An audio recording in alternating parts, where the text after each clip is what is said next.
15-1 to 6-10. What a change does it make?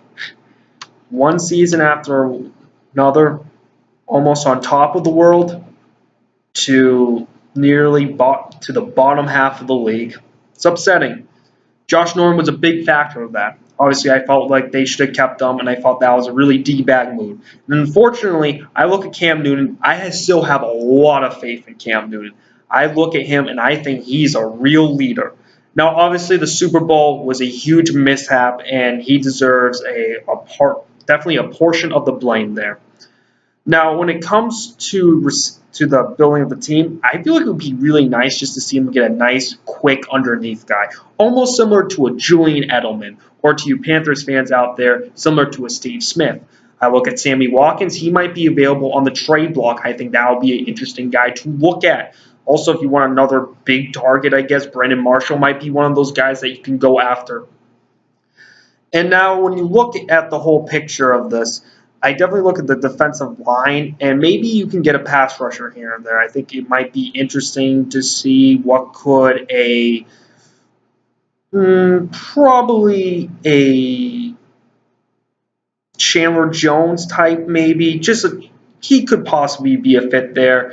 And also, there's a ton of good defensive linemen in the draft, so they could trade up for that first pick, whether the Browns want or not. I mean, they did the season before. I'll doubt it that they do it again, but there could be some decent players. I mean, the Myles Garrett guy is being compared to Julius Peppers, and Julius Peppers was great for the Panthers, so that might be a guy to look at. Also, Julius Peppers might be on the free agency market. Also, same with Dwight Freeney. So those could be some guys you can pick up right there.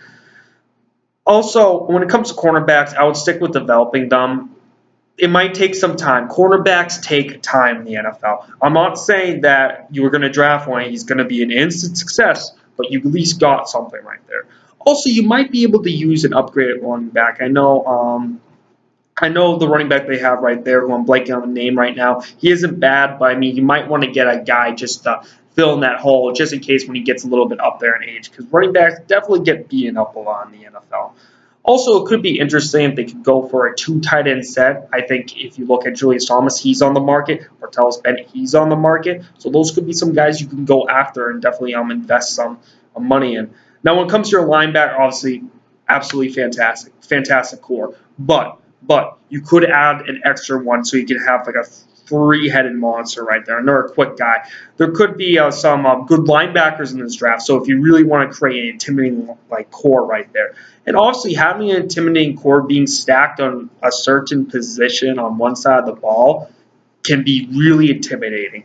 You mostly on the defensive side of the ball. I've heard the Rams a couple of years ago when they had Chris Long, Aaron Donald, Robert Quinn. It's a good core you got there. That was a mean core that they had there. And obviously they went A&A. They didn't have the playmakers, but hey, you got Cam Newton right there. Good player right there. Now, when it comes to the Panthers, obviously, I think it's more of maybe a mental thing. I thought later on in the season, once Luke Kuechly got injured, that's the reason why their season was done. I think they could have made it to maybe 8-8.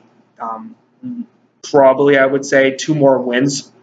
And obviously, I'm not a big fan of Ron Rivera. I know they just lost the defensive coordinator, but I feel like Ron Rivera will have that under control. And usually, you rely mostly on your linebackers, and your linebackers are absolutely fantastic. Now, when it comes to O-line, Brian Khalil's getting up there in age. You might want to get a replacement there. Well, not a replacement, but a guy who will later on take on that role to go in there.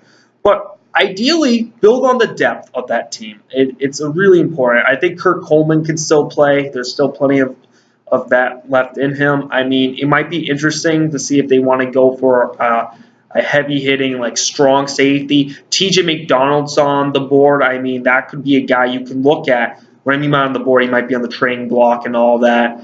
Also, you could possibly look at C.J. Wilcox of the Dallas Cowboys. He might be available. So those are some things right there. But with the Panthers and all that, they just need to develop some depth right there. And their O-line unit's not as dominant as they used to be, but I think you could do some improvement right there. And also, it doesn't hurt to stack up the roster. I mean, there could be plenty of receivers on the trading block. I mean, you could look at Eric Decker. Eric Decker in 2014 and playing the slot out the majority of any other player, actually.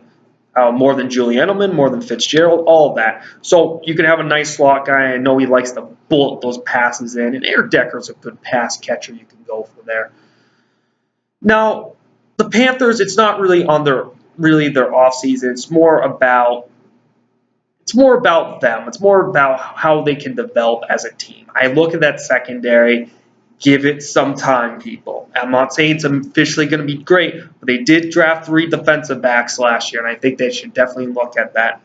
And you could add like a veteran there maybe to somewhat help them out. I mean, I know Antonio Cromartie's there. I'm not sure if you really, really want him, but just as a guy, just a veteran, just to back them up and all that.